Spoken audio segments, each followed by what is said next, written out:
Hey guys, welcome back to Doc Loyal Talks Comics. I haven't done one of these videos in a while, and I might have cheated, but what's on my bookshelf and what am I reading? This is Will Eisner, graphic storytelling and visual narrative. And this is a new and improved version that came out just a few years ago. And when I say just a few years ago, let's see here.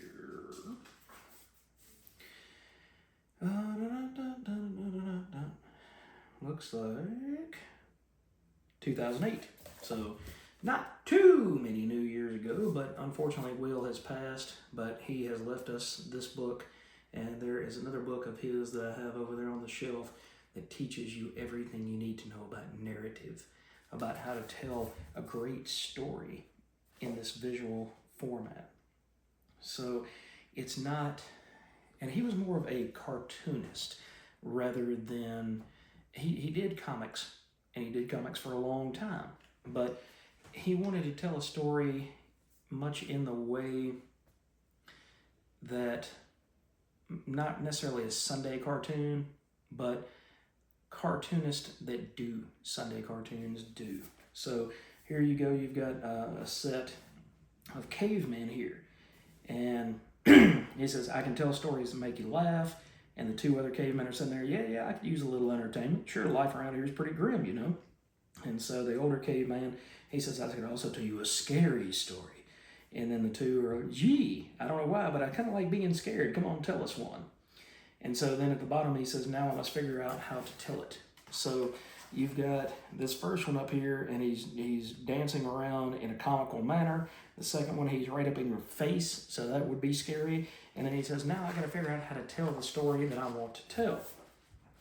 And it says there are different ways of telling a story. Technology provides many vehicles of transmission, but fundamentally there are only two ways: words, or oral or written, and images. Sometimes the two are combined. So this is one of those books that if you want to be a writer, not even necessarily a comic writer, but just a writer and understand how to tell a complete and intriguing and interesting visual narrative, this is the book that you need to pick up. This is from the Will Eisner Library from Norton, and it says it's a Will Eisner instructional book. You get all of these images, you get everything that he knows. He poured all of his love and his knowledge and everything he was. Will Eisner loved this medium. That's why I wanted to go back and say that, because it's not that he was a cartoonist only and he didn't like comics or he hated comics. It's not that at all. He created A Contract with God, which is arguably the first original graphic novel that ever came out. So he loves the medium. He loves comics. And he goes through here and shows you, by using things like a Steve Canyon strip, he shows you so much about, what's he talking about here? It's Milton Caniff, of course, Steve Canyon. He says, by 1957, Caniff's storytelling had matured, and this short sequence from Steve Canyon shows this. He demonstrates here a well-controlled flow of story that sustains its connection between strips. So each one of these, here, here, here, and continuing on, is a different day's strip, but it's the same story. It's a continual story. So then he says, his plots are played out with panels that are mostly standard so that they do not intrude graphically. This enhances the flow of the narrative and forces concentration on the actors.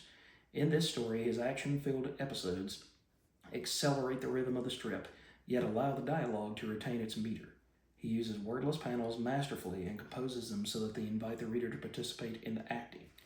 So, for example, one right here, I don't know how well you guys can see it, but it's somebody sitting underneath a street light, and that person is dead, or at least unconscious. And let me see what the other panels. See, you start off with words, you start off with visualization and words, and then you get to the action and there's no need for words.